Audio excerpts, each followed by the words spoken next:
Okay. Man of Medan we've talked about as being this cinematic horror experience with a huge branching narrative. In shared story mode, your friend can join you in that narrative. And everything you can do in the single-player game, you can do with your friend in the shared story game. So it means that when you're exploring this ship in the middle of the Pacific, your friend is there with you, controlling one of the other characters, and you're playing the game together. If they go over to an object of interest, you can join them and look at it together and perhaps talk about that object and try and work out what that object represents and what secrets it contains. When you're having these dramatic conversations between the characters and you're deciding what to do, it's you and your friend talking and deciding together what to do. So it's a very social experience. So why are we making multiplayer in Man of Medan? I think the genesis of the idea came from a prototype that we tried.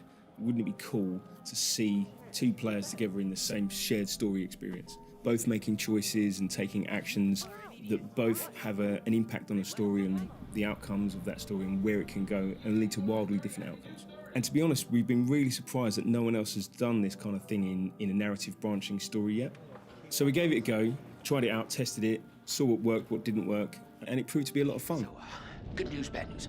Bad news? I don't see how this could get any worse. So this is worth progressing with, this is worth trying. We could show two different players together in a scene, walking around, doing interactions together, talking to each other, having conversations with the other non-player characters. Oh yeah, you know how to treat a lady right. And then they could go into separate areas, so one player could stay on the boat, another player could actually go on a dive and experience very different things. You fancy a pint with your second in command? You are not my second in command. Third in command? No. And then come back together again, and then the characters would talk about it and take that story forward. What the hell is going on? Hey JJ, don't worry about it. So when you're playing shared story and you have to make a choice, or if the other player has to make a choice, you can't see the choices that they're being presented with. You know they're making a choice, but you don't know what's on their mind. Sometimes you actually get to advise on that choice. You can say what your character thinks is the best thing to do, but they don't have to take that advice. I'm telling you not to drink any alcohol right now. Oh, come on. Telling you? And their choice can have a massive impact. It can affect the whole flow of the game. Sometimes they can be quite subtle and low impact choices, but sometimes they can open up whole new scenes or cause harm to come to another character. So it is a key part of the game, and it's a key part of the experience making those choices together. You have me going. Pretty cool. On our previous games, the player character would have had a choice, and then the NPCs and non-player characters would have responded to that. But now we have loads of situations where the person you're talking to is a different player. So they actually have a choice about what they can say and where that might go. It's not just about relationships and traits and how that might evolve, it's player agency, whether they say nothing or say the harsh thing or the nice thing or whatever the options might be. So every single conversation has grown massively because of this stuff. And then also, whilst I'm controlling a character, you're controlling someone else, and you might be having conversations with a completely different person in a completely different space. So again, tons of extra data. But it's worth it because we have this really beautiful cinematic experience. You know, I can hear what you're experiencing. If you're talking to someone else in the same room, I can hear that, I can see that, and I can join in with that. I'm just gonna say it. Fliss has gotta be in on this. One unavoidable technical challenge to overcome is the fact that with any multiplayer game you have latency, but at the same time, in order to maintain the tone and the feel of the game, we want to have as smooth an experience as possible. So we go to some lengths to make sure you don't ever have that problem. I would say the biggest challenge for me has been the sheer quality of data involved and maintaining the quality of that data but still fitting it onto a disc for a console.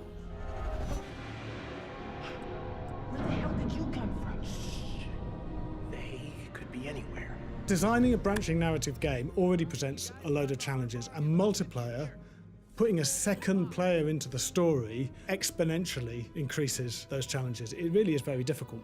The first thing we do is at the design phase, we think of things that will work really well with multiplayer. So these are very, very high-level things. Key scenes that really showcase the multiplayer, that really give the players interesting choices and big dilemmas. They're designed on paper and storyboarded very, very early on. And the narrative, to some extent, is structured around them. When we're happy with that, when we've got a narrative that we can really get behind, and this narrative also incorporates the whole of the single-player game, then we start to break it down in games terms. We have got a tool we created in-house, which is a massive flow tool for the whole game. And we really break the game down into individual bits in that flow tool, and it has to be very, very exact. Once it's written, then we can actually play the game in a very basic form, just with text and storyboards, but making all the decisions and doing all the exploration, and we play it over and over again. We're trying to test whether the game works well, and we play it multiplayer. So we have two people playing the game in this very basic format, and we're finding out, does the game work? Are there any weak points? Are there any points where one player's not doing enough? And that allows us to iterate and refine the gameplay very, very quickly. And only when we're completely happy with that game in that very basic format do we go into full production and start recording data and putting the rest of the game together. We need to leave. Now! While we do use the Unreal Engine, we've written at the core a game flow tool that allows us to build narrative games and plot out all the different branching possibilities that are required. Not just for the choices that a single player can make, but also the differing scenes that multiple players will be in at the same time and how they relate with one another. Then we can build experiences that time correctly, because it's no good if one player finishes their section in 2 minutes and another finishes theirs in 20 minutes. That's just going to be a bad experience for the players. Alex, this is crazy! What we want is for the multiplayer experience to feel as close to watching a movie as the single player experience does. And that's why we've implemented some behind the scenes technology to make sure that this happens.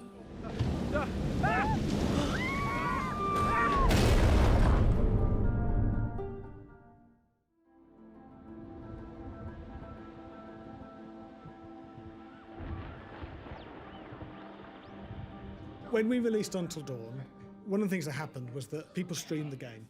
And one of the things that they did when they streamed the game was they invited a bunch of people around. They all sat on a sofa and they chose a character and they controlled the character when that character was controllable. And they kind of did a very loose competition around it. So movie night mode is our way of reflecting that back to the player. It's our way of enabling that behavior and refining it a little bit. So when you load up movie night mode, you'll input the number of players you want to be in the game, and you'll be able to put your names into the game, and then you all choose a character, and the game helps you through that process. So at key points, when a player character changes, the game will tell you whose turn it is and prompt you to pass the controller to them, and that player will then take over and control their character. God damn it. This is all my fault. We also have these awards at the end of key sections of the game where we say how people did, who had the quickest reactions, did anyone lose a character? And it's just to reflect that all back to you. It's a very cool mode. We think people will really enjoy playing it. We designed Man and Medan to be playable in various different ways, shared story, movie night and single player, none of which compromise the cinematic story that we're trying to tell. Horror is a social experience. You go to the movies or the cinema with your friends, you watch a TV series at home with your loved one, your partners. A haunted house experience, going to get the crap scared out of you. And even Halloween, it's all social, it's fun, it's together. Horror together feels right.